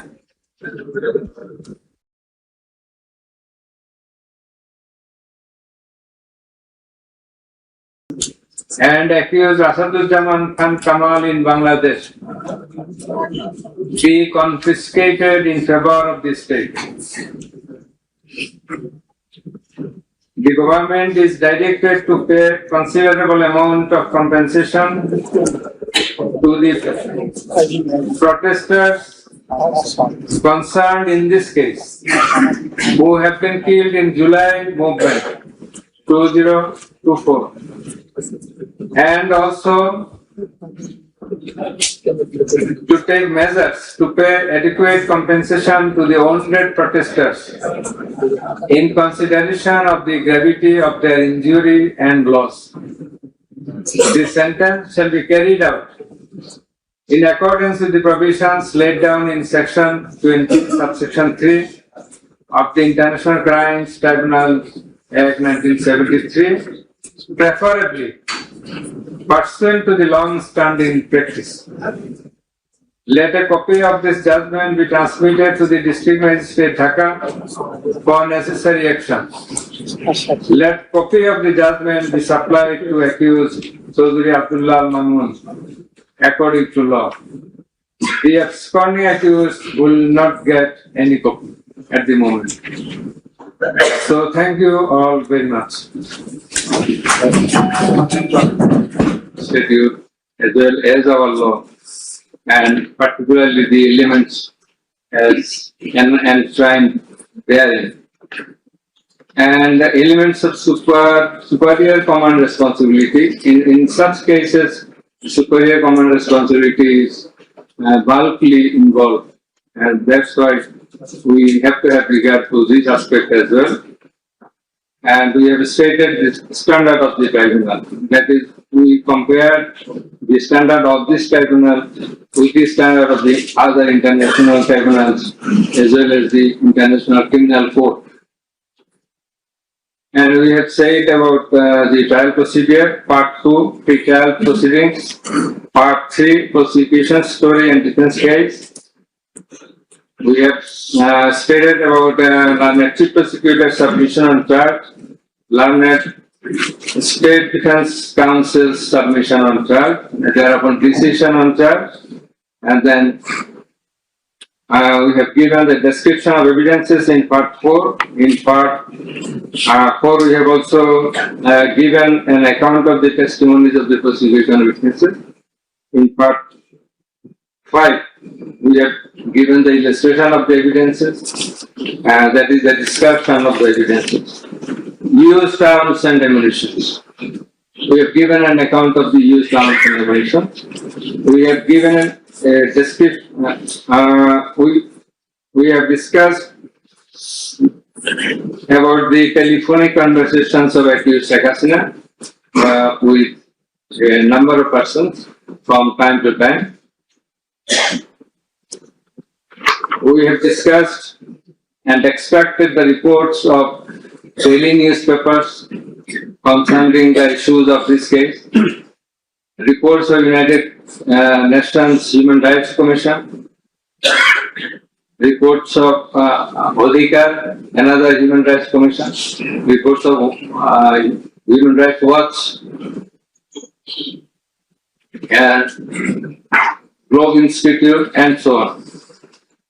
We have discussed about the videos of the occurrences which have been displayed in the tribunal. And we have described the extent of cruelty administered upon the victims who have died and who have been seriously injured and lost their vital organs of the body. And we have talked about seized alamos.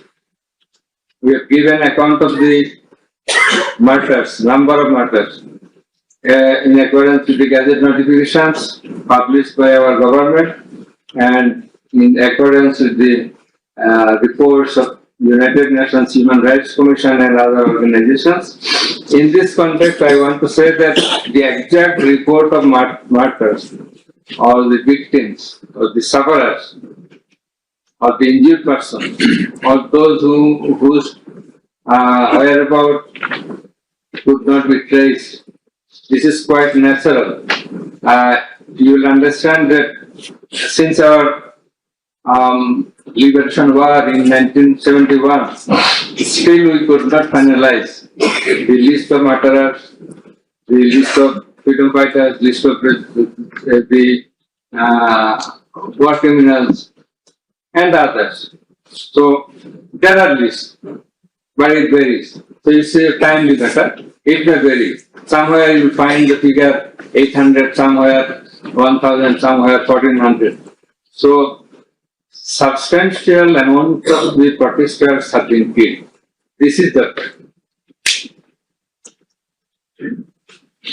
We have described the police messages and directions pass from the high-ups to the downwards for doing the needful to control the protesters, curfew orders. Then in part 6, we have given an account of the learned chief prosecutor's arguments. The points of argument, the pertinent points of argument have been described. We have also described the pertinent points of argument raised by the learned State Defense Council. Thereafter, we have given an account of our observations and inference. And finally, we pass the order. So, this is all about the judgment. Now we will read out the very pertinent portions of the judgment, one by one. At first, our line member 2. He will read out a portion of the judgment, commencing from origin and object of the tribunal, jurisdiction of the tribunal, and he will read out Article 7 of Home Statute, elements of crime against humanity, elements of superior command status, responsibility, and then the charges. Thereafter, learned member 1, he will read out some questions from the discussion of the evidences, the report of the United Nations Human Rights Commission, and then the extent of cruelty administered upon the victims, and thereafter the points of argument submitted by the learned prosecutor and learned State Defense Council. And finally, I will read out the conclusion and the order. So it will take about 40 minutes. We hope that you will be listening to the deliberations. Thank you very much. Now, the turn of our London member 2 is reading out, as I have mentioned. Origin and objective of the tribunal. The International Crimes Tribunal has been established under the International Crimes Tribunal Act 1973 to provide for the detention, prosecution, and punishment of the persons for genocide, crimes against humanity, war crimes, and other crimes under international law committed within or beyond the territory of Bangladesh, whether before or after commencement of the Act. Jurisdiction of the Tribunal. The Tribunal has got the jurisdiction to try the offences enshrined in Section 3 and 4 of the International Crimes Tribunal Act 1973. Section 3 provides, the Tribunal shall have the power to try and punish any individual or group or individuals, organization, or any member of any disciplined force, auxiliary force, or intelligence agency who, irrespective of his nationality, commits or has committed within or beyond the territory of Bangladesh, whether before or after the commencement of this Act, any of the crimes mentioned in its subsection 2. According to subsection 2 of section 3, the following acts or any of them is crime within the jurisdiction of a tribunal for which there shall be individual responsibility. The Constitution of Bangladesh has given upper hand in Article 47, Subclause 3 thereof to the application of the provisions of International Crimes Tribunals Act 1973 in the following manner. Notwithstanding anything contained in this Constitution, no law nor any provision thereof providing for detention, prosecution, or punishment of any persons who is a member of any armed or defense or auxiliary forces or any individual group of individuals or organization or who is a prisoner of war for genocide, crimes against humanity, or war crimes and other crimes and crimes under international law shall be deemed void or unlawful, or ever to have become void or unlawful on the ground that such law or provisions of any such law is inconsistent with or repugnant to any of the provisions of the constitutions. Crime against humanity, death, murder, extermination, enslavement, deportation, imprisonment, abduction, confinement, torture, rape, sexual exploitation, enforced disappearance, human trafficking, sexual slavery, enforced prostitution, forced pregnancy, enforced sterilization or other inhuman acts when committed as part of a widespread or systematic attack direct against any civilian population with knowledge of the attack or persecutions on political, racial, ethnic or religious grounds, whether or not in violation of the domestic law of the country were perpetrated. Section 4 provides as follows. Any individual or groups of individuals or any member of any disciplined force, auxiliary force or intelligence agency who commit a crime within the jurisdiction of the tribunal shall be responsible and liable for punishment. Any commander, superior officer or leader who orders, permits, acquiesces, incites or participates in the commission of any of the crimes specified in section 3 or is connected with any plans or activities involving the commission of such crimes or who fails or omits to discharge his duty to maintain a discipline or to control or supervise the actions of the persons under his command or his subordinates, whereby such persons or subordinates or any of them commit any such crimes or who fails to take necessary measure to prevent the commission of such crimes.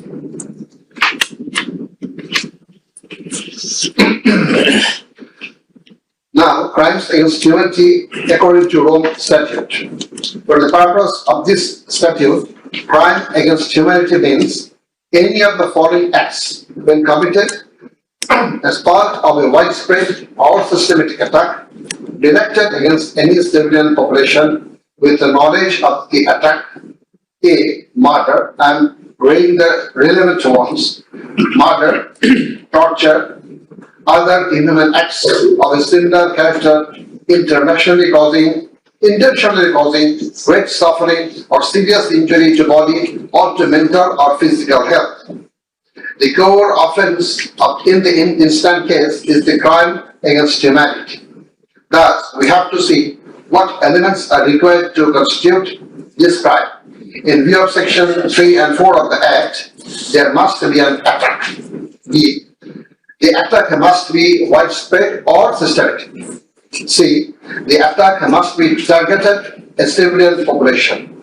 D. The attack must be within the knowledge of the superior, or the superior should have known of the attack in order to hold him or her liable for the crime.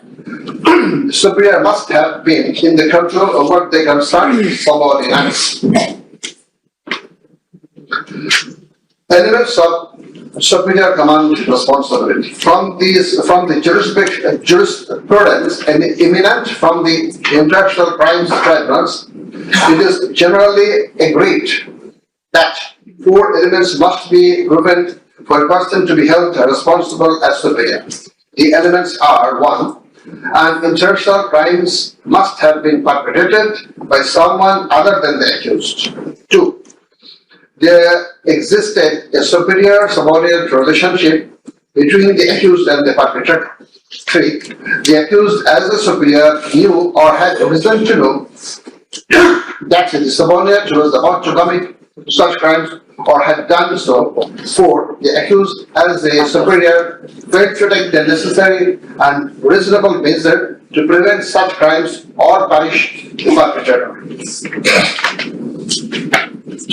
Section 4, subsection 2 of the International Crimes Tribunal Act provides that any commander or superior officer who orders, permits, acquires or participates in the commission of any of the crimes specified in section 3 or is connected with any plans and activities involving the commission of such crimes or who fails or omits to discharge his duty to maintain discipline or to control or supervise the actions of the persons under his command or his subordinates, whereby such persons or subordinates or any of them commit any such crime who fails to take necessary measures to prevent the commission of such crime is guilty of such crimes. Now, I'm going to read the charges. On the point of the jurisdiction of this tribunal, raised by the learned State Defence Council, it may be noted that there is no scope in law to raise such question, since question of jurisdiction of the tribunal is barred by Section 24 of the International Crimes Tribunal Act. Regarding the allegations against the accused, he merely made flat denials thereto, without showing anything subsistence contrary to the acts complained of. On the other hand, on perusal of the formal charges and the documents submitted therewith, and also in consideration of submission of the learned Chief Prosecutor and the learned State Defence Council, it has been made to appear to us that there are sufficient grounds for framing charges against the accused under Section 3, subsection 2, read with Section 4 of the Act. On hearing both sides, 5 charges were framed against accused Sheikh Hasina individually, and several 5 charges were framed against accused Asadullah Khan Kamal and Chaudhry Abdullah Al Mamun Jani. But on scrutiny of the documents and examination of the witnesses of the tribunal, deems to condign to reshape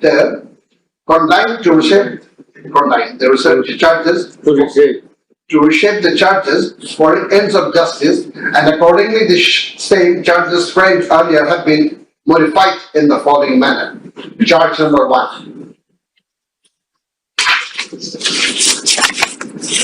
Incitement and order to attack and kill protesting students of Dhaka University and other academic institutions of the country, and also failure to take preventive and punitive measures, and thus killing hundreds and severely injuring thousands of protesters during July uprising 2024, commencing on 1st July 2024 and ending on 5th August 2024, accused Sheikh Hasina as the Prime Minister of Bangladesh and the President of the ruling party of Bangladesh, Awami League, as well as 14th Party Alliance, in a press conference on 14/7/24 at Gaur Bhavan, made the following derogatory remark. মুক্তিযোদ্ধার নাতিপুতিরা চাকরি পাবে না তো কি রাজাকারের নাতিপুতিরা চাকরি পাবে? If the grandchildren of freedom fighters